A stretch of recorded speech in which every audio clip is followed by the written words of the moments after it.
депутаттық сауал Қазақстан Республикасының премьер-министріне жолданады. Құрметті Олжас Абайұлы, мемлекет басшысы 2021 жылы 1 қыркүйектегі Қазақстан халқына жолдауында 2025 жылдың соңына дейін барлық қалалар мен аудандардың тұрғындарын 100% сапалы ауыз сумен қамтамасыз етуді тапсырған болатын. Баршаңыз білесіздер. Жыл соңына дейін 4 айдан да аз уақыт қалды.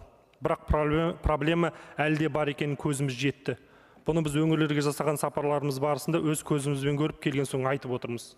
Бұған дейін де біздің фракциямызға Қарағанды облысы мен Жетісу облысының өңірінің шалғай ауылдарының тұрғындары хабарласқан болатын. Мәселен, Қарағанды облысы Ақтоғай ауданы Саршаған ауылының тұрғындары ауыз су мәселесі әлі қалыпты деңгейде шешілмей отырғанын көрсетті.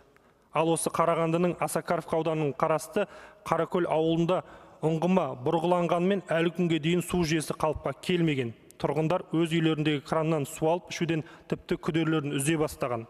Жетісу облысындағы Текелі қаласында да тұнық судың тағдыры күрделі болып тұр. Тұрғындар қалада таза су тек қыстың күндері ғана болатынын айтып отыр. Ал жаз жайлауда таза су құбырына неге бос қалатын халық қанша рет жиылса да түбіне жете алмаған. Шын мәнінде қаладағы кейбір ауданда ауыз су құбыры осы күнге дейін тартылмаған көрінеді. Осы Жетісу облысының Ескелді ауданында қарасты Сырымбет ауылында да жағдай бәз баяғы қалпында. Осындай тұщы судан тарыққан ауылдарды жіпке тізе берсек, 3 күн уақыт берсеңізде жаңағы басына жете алмаймыз. Ресми деректерге сүйенсек, Қазақстанда қалалар ауыз сумен 99-да 3%-ға, ауылдар 97-де 5%-ға қамтамасыз етілген. Бірақ кейбір деректерде еліміздің 18 қаласы мен 469 ауылында таза су мүлдем жоқ көрінеді. Болса да талапқа сай емес. Ең бір қызығы, ресми деректерде ауызсыз ауылдар мен қалалар деген тізім еш жерде көрсетілмейді. Бұл шындықты жасыру ма, әлде көз алдау ма, осы жағын біз түсіне алмадық. Біздің фракция бұл маңызды мәселені бүгінде тек аудан әкімдері деңгейінде қалдыруға болмайды деп есептейді. Осыған сәйкес біз төменде ел үкіметіне 4 бірдей ұсыныс беріп отырмыз.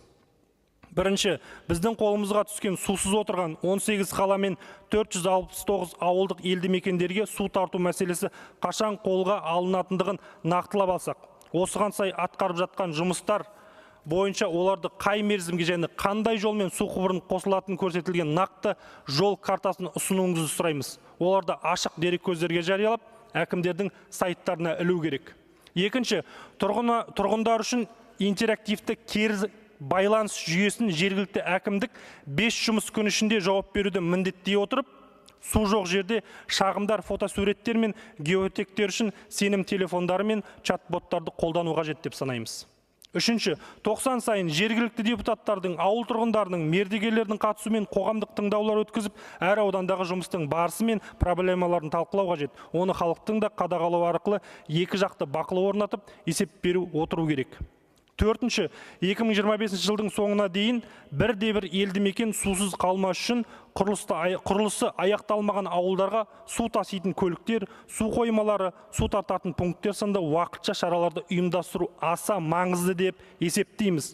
Бұл ел президентінің 2025 жылдың соңына дейін барлық қалалар мен аудандардың тұрғындарының 100% сапалы ауыз сумен қамтамасыз ету керек деген тапсырмасын толық орындаудың бірде-бір алғышарты болмақ. Құрметпен жалпыұлттық социал-демократиялық партия фракциясы депутаттары атынан рахмет.